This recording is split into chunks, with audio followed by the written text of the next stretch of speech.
Hello everyone, wish you a very good morning. তো চলো তোমাদের সঙ্গে আজকে একটা নতুন রেসিপি শেয়ার করি। একদম সিম্পল, সময়ও কম লাগবে আর তাড়াতাড়ি হয়েও যাবে। আর খুবই ঘরে থাকা খুবই সামান্য ইনগ্রিডিয়েন্টস দিয়ে, যেগুলো নর্মালি সবার ঘরেই থাকে মোটামুটি, তো সেগুলো দিয়ে বানানোর ট্রাই করেছি। কারো হয়তো কোথাও যাওয়ার তাড়া আছে, তখন ওইটা বানিয়ে খেতে পারো। চলো বেশি কথা না বলে, বেশি বকবক না করে তাড়াতাড়ি রেসিপিটা তোমাদের তাড়াতাড়ি আগে ইনগ্রিডিয়েন্টসগুলো আগে তোমাদের দেখিয়ে দিই যে এটা বানানোর জন্য কী কী লাগছে ডিম বিরিয়ানি বানানোর জন্য। চলো, তো এখানে আমি প্রথমে বেরেস্তার জন্য পেঁয়াজ কেটে নিয়েছি। কিছুটা আমি বেরেস্তাতে ব্যবহার করব আর কিছুটা আমি রেখে দেব। এখানে আছে দারচিনি, তারপরে গোটা বড় এলাচ থাকলে ভালো হয়, বড় এলাচ, স্টার, ওটা আমার কাছে ছিল না, তো দারচিনি নর্মাল যেগুলো ছিল ওগুলো দিয়ে ট্রাই করেছি বানানো, তোমাদেরও যাতে সুবিধা হয়। কোনো সময় চাইলে পট করে সব কিছু তো সবসময় ঘরে থাকে না, তো সিম্পল ইনগ্রিডিয়েন্টস যাতে বানিয়ে খেতে পারো ওইগুলো ট্রাই করেছি। তো এখানে দারচিনি, এলাচ আর লবঙ্গ, এখানে শুকনো লঙ্কা, তেজপাতা, গোটা জিরে, তারপরে এখানে কেশর ছিল আমার কাছে, তোমাদের কাছে ওইখানে ভিজিয়েছি, একটু কেশর ছিল আমার কাছে, তো দুধ দিয়ে এটা একটু গুলে রেখেছি। তো তোমাদের কাছে না থাকলেও কোনো ব্যাপার না, এটা না দিলেও স্কিপ করতে পারো। তো এটা অবশ্যই দেবে। এটার মধ্যে হলো দই আছে, তারপরে এখানে দিয়েছি একটু বিরিয়ানি মশলা, একটু বেশি করে দিতে হবে। তারপর এখানে কাসুরি মেথি দিয়েছি, ধনের গুঁড়ো, জিরের গুঁড়ো আর হলো কাশ্মীরি লঙ্কার গুঁড়ো, এটা দিয়ে ভালো করে গুলে রেখেছি। এটা স্কিপ করলে চলবে না, এটা দিতে হবে। আর এখানে আছে ডিম সিদ্ধ করে, আমি এখানে আলুটা সিদ্ধ করিনি, আলুটা আমি যেহেতু কুকারে বানাবো খুবই কম সময় লাগে, ওর জন্য আলুটা সিদ্ধ করে রাখলে গলে যাবে কুকারে সিটি মারার সময়। তো তোমরা ভাবছো হয়তো যে বিরিয়ানি কুকারে কীভাবে হবে, দেখাবো কীভাবে হবে। তোমাদের বললাম কি খুব কম সময়েই তোমরা বানিয়ে নিতে পারো। তো এখানে এটাকে মেখেছি হলো কাশ্মীরি লঙ্কার গুঁড়ো, লবণ আর হলুদ দিয়ে এটাকে মেখে রেখেছি। আর চালটা ভেজালে হবে না, আর চালটা ভালো করে ধুয়ে জল ঝরিয়ে রেখেছি। আর এখানে আছে আদা, রসুন, লঙ্কা আর টমেটো, এটাকে পেস্ট করে রেখেছি। তো চলো তোমাদের সঙ্গে শেয়ার করি এটা কীভাবে বানাই। প্রথমে কুকারে দিয়ে দেবে সাদা তেল, এটা বানানোর জন্য সাদা তেলটা ব্যবহার করবে। আর সাদা তেলটা প্রথমে একটু বেশি করে দেবে যাতে থেকে যায় আর কি। আমি যেহেতু বেরেস্তাটা ভাজবো, ওটার তেলটা যাতে থেকে যায়, তাহলে ফ্লেভারটা আসলে পরে তা খুবই ভালো লাগে, টেস্টি হয় খেতে। এই বেরেস্তার তেলটার মধ্যেই আমি সব কিছু ভেজে নেবো, ওই জন্যই বললাম তেলটা একটু বেশি করে দিতে। তেলটা গরম হয়ে গেলে এটাতে দিয়ে দেবে পেঁয়াজগুলো।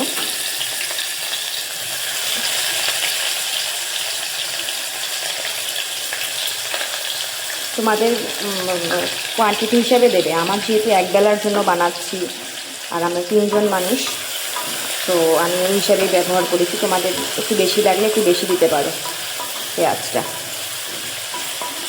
আর এটাকে একদম মিডিয়াম ফ্লেমে ভাজতে হবে আস্তে আস্তে করে। এটা ভাজা হয়ে গেলে এটা উঠিয়ে রেখে এটার মধ্যে আমি দিব হলো আলুটা, যে আলুটা মেখে রেখেছি ওটা 2 মিনিট ভালো করে ভেজে তারপরে আমি দিয়ে দেবো ডিমটা। তো দেখাচ্ছি তোমাদেরকে একটা পর কী করি না করি। এটা আমি এখন ভালো করে আগে ভেজে নিই। তোমরা হয়তো ভাবছো যে কুকারে কীভাবে বিরিয়ানি পসিবল হয়, তো আমি এই জন্যই তোমাদের সঙ্গে শেয়ার করলাম যে দম দিয়ে বিরিয়ানি তো প্রায় সব দমে বসিয়ে বিরিয়ানি তো প্রায় নর্মালি আমরা সবাই খেয়েছি, বাড়িতে বানিয়ে ট্রাই করেছি। তো কুকারে বানালে কেমন হয়, কুকারে বানানো যায় যে এই প্রসেসটা তোমাদের সঙ্গে শেয়ার করলে বহু সহজে তোমার বিরিয়ানি খাওয়াও হয়ে গেল, বেশি খাটনিও করতে হলো না। তোমার আটা মেখে দমে বসাও একটু ঝামেলাপূর্ণ কাজ এটা আর কি। তো ভাবলাম এটা সহজ পদ্ধতিতে যদি বানিয়ে খাওয়া যায় তো কি কেমন হতে পারে। তো আমি এভাবেই ট্রাই করেছিলাম, তো ভাবলাম তোমাদের সঙ্গে এটা শেয়ার করি। আর বেশ এইদিকে দেখো আমার এটা বেরেস্তাটা ভাজা হয়ে গেছে, এটা আমি উঠিয়ে রেখেছি। ঠিক এমন স্টেজ অবধি ভাজতে হবে। আর এখানে আমি দিয়ে দিয়েছি আলুগুলো 2-3 মিনিট ভালো করে ভেজে এটা আলুটা উঠে এটার মধ্যে দিয়ে দেবো ডিম। এখানে এখন দিয়ে দিয়েছি ডিমগুলো। আর আলু ভাজা কমপ্লিট, আলুগুলো হয়ে গেছে। আলুটা ভাজা এসের জন্য কাঁচা আলুগুলো ডাইরেক্ট দিলে পরে ভালো লাগে না খেতে, ওই জন্য আলুটা একটু ভেজে নেওয়া আর কি। এই ডিমটা ভাজা হয়ে গেলে ডিমটা উঠিয়ে আমি এই যে এগুলো দিয়ে দেবো, গোটা গরম মশলাগুলো। ডিমগুলো ভাজা হয়ে গেছে, ওই তেলের মধ্যেই আমি দিয়ে দেবো শুকনো লঙ্কা, তেজপাতা, দারচিনি, এলাচ, লবঙ্গ, এগুলো সব দিয়ে দেবো। তোমাদের বলেছিলাম প্রথমে একটু তেলটা বেশি দিতে, এর জন্যই ওই বেরেস্তার ফ্লেভারে যদি বেরেস্তার তেলে যদি এগুলো দেওয়া হয় ওই ফ্লেভারটা আসে, বেরেস্তার পেঁয়াজ ভাজার ফ্লেভারটা খুব ভালো লাগে খেতে। আর আমি বলেছিলাম একটু পেঁয়াজ ব্যবহার করতে আর বাকিটুকু রেখে দিতে, এটা এখন দেবো বলে বলেছিলাম। বেরেস্তাটা তো লাস্টে দেওয়ার জন্য, আর এটা হলো মানে এখন দেবো জন্য।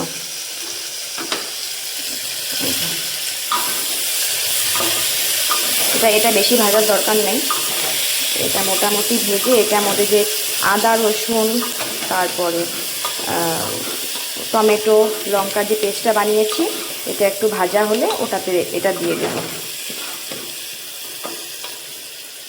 এই পেঁয়াজগুলো মোটামুটি আমার ভাজা হয়ে গেছে, তো এখন এই পেস্টটা যে বানিয়েছি এই পেস্টটা আমি এটাতে দিয়ে দেবো। এই পেস্টটা হয়ে গেলে, এই পেস্টটা ভাজা হয়ে গেলে তেল ছাড়লে তারপরে এই যে দইটা তোমাদের বলেছিলাম এটা কিন্তু দেবেই, এটা কিন্তু দিতেই হবে। দরকার পড়লে তোমরা দইটা আগের দিন বসিয়ে রেখো, যে কোথাও যাওয়ার তাড়া আছে, কালকে তো বেশি বানানোর সময় নেই, তো এটা দইটা আগের থেকে বসিয়ে রেখো। তো এটার মধ্যে আমি আবারও বলে দিচ্ছি কী কী আছে।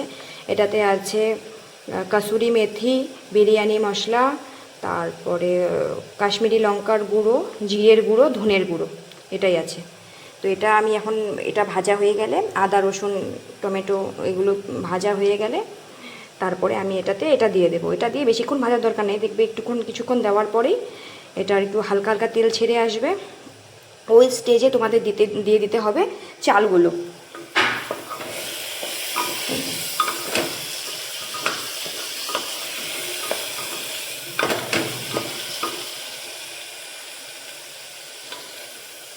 দেখো এটা আমার মোটামুটি ভাজা হয়ে গেছে, এটা থেকে তেল ছেড়ে এসেছে।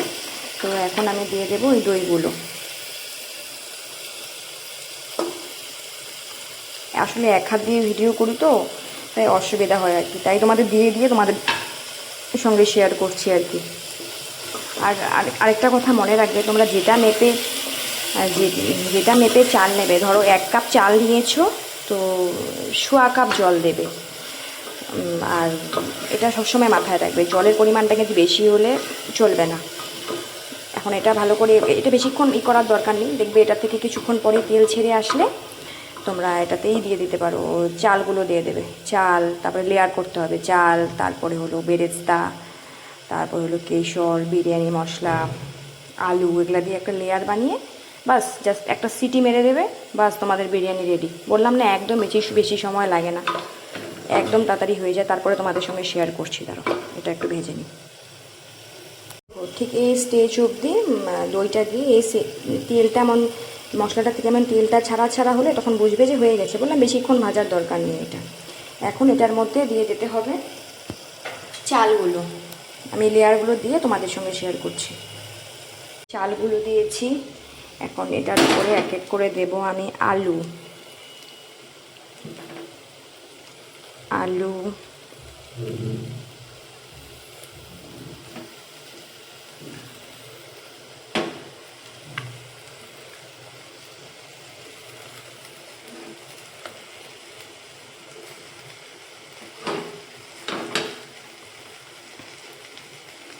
এটার মধ্যে দিয়ে দেব এই কেশরগুলো,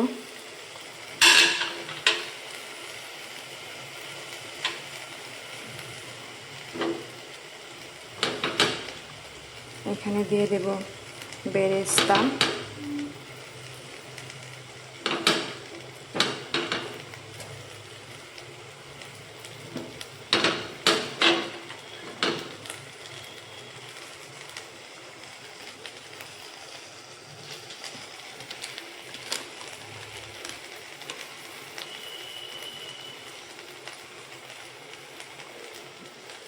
তারপরে দিয়ে দেব বিরিয়ানি মশলা।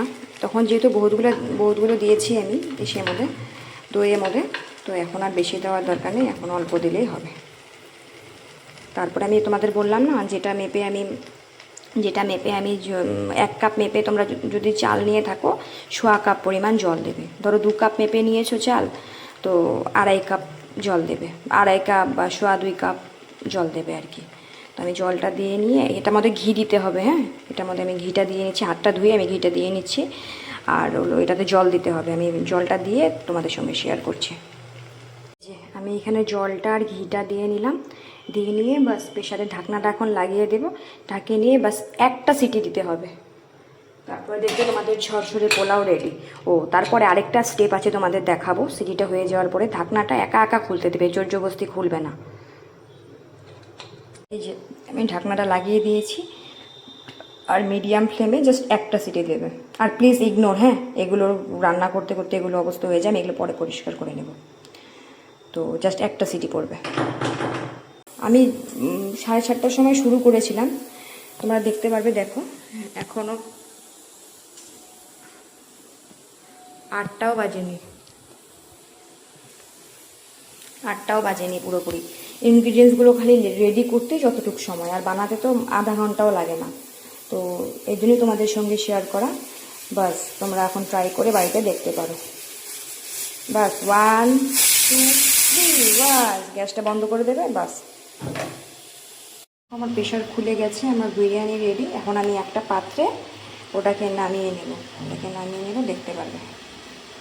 এই ছিল আমার এগ বিরিয়ানির ফাইনাল লুক। দেখো একদম ঝরঝরে হয়ে গেছে। আর আমি না একদম মানে জুসি বিরিয়ানি খেতে ভালোবাসি। একদম শুকনা বিরিয়ানি গলা শুকনা লাগে, তো তাই একটু জুসি করেই করি। ঝরঝরেও হবে, এদিকে গলাও শুকোবে না। তো এই ছিল ফাইনাল লুক।